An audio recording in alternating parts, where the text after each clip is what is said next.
Las fuerzas intermoleculares son interacciones que se establecen entre las partículas que constituyen los cuerpos y explican las propiedades macroscópicas de la materia.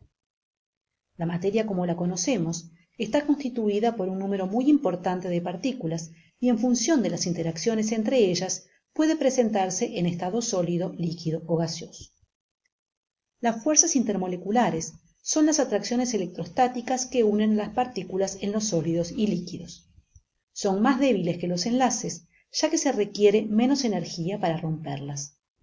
Estas fuerzas determinan las propiedades físicas de las sustancias, como las temperaturas de cambio de estado o la solubilidad en distintos solventes. Existen distintos tipos de fuerzas intermoleculares que dependen de las características de las partículas que intervienen. Las fuerzas de Van der Waals se establecen entre moléculas. Podemos distinguir las fuerzas dipolares, las fuerzas de dispersión de London, las fuerzas dipolo inducido y los puentes de hidrógeno, que pueden considerarse un caso particular de fuerzas dipolares. También existen fuerzas que involucran iones, como las fuerzas ion-dipolo y las fuerzas ion-dipolo inducido. Para explicar cómo se crean estas fuerzas, es necesario conocer las características de las partículas que intervienen. En el caso de la molécula de tricloruro de fósforo, los átomos de cloro se unen al átomo de fósforo mediante enlaces covalentes, es decir, gracias a la compartición de electrones. La representación de esta molécula mediante estructuras de Lewis muestra los pares enlazantes como líneas negras y los pares no enlazantes como líneas marrones.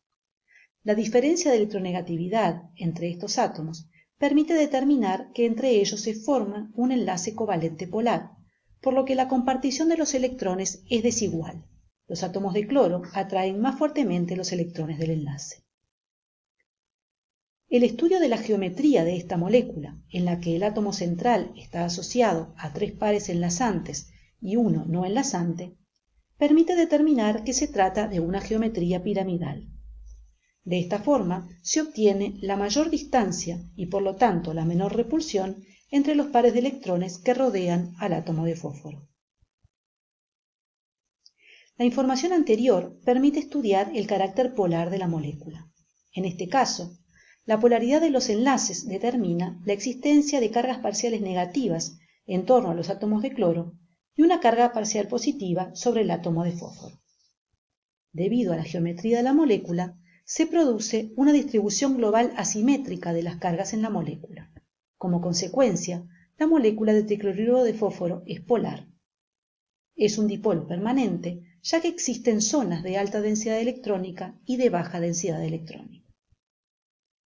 Las fuerzas dipolares existen entre moléculas que, como la de tricloruro de fósforo, son dipolos permanentes. La existencia de polos en moléculas vecinas determina que se orienten, favoreciendo la atracción entre polos opuestos. De manera general, estas fuerzas se generan entre polos opuestos de moléculas vecinas que se orientan según su polaridad. En el caso de moléculas no polares, la probabilidad de presencia de los electrones es homogénea.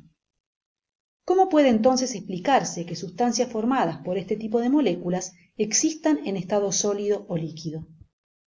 El movimiento permanente de los electrones genera de forma transitoria una polarización de la molécula, creando así cargas parciales temporales.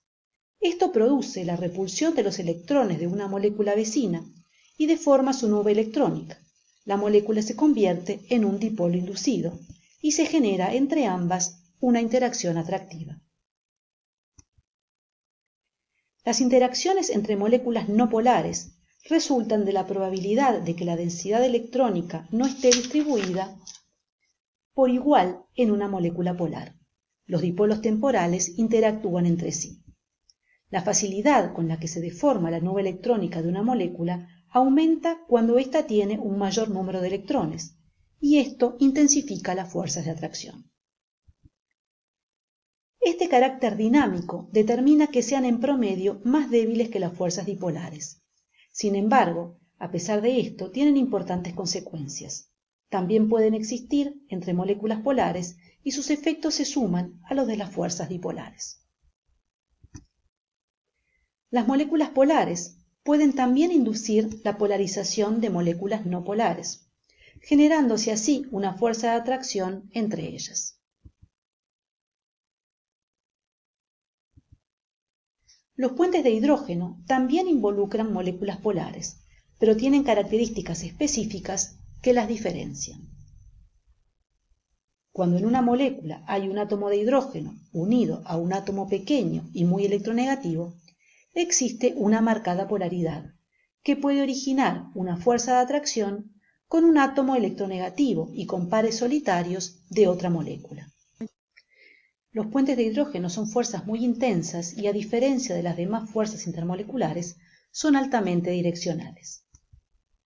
En el caso de las moléculas de agua, el átomo de oxígeno tiene 2 pares no enlazantes, por lo que cada molécula puede unirse con hasta 4 moléculas vecinas.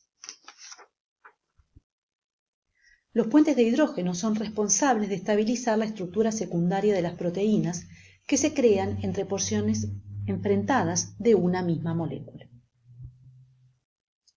En los casos en los que existen iones, su carga les permite interactuar con moléculas polares. Las moléculas se orientan en función de la carga del ion y lo rodea. Cuando un compuesto iónico se disuelve en agua, las moléculas de agua rodean los iones del soluto. Decimos entonces que los iones están hidratados.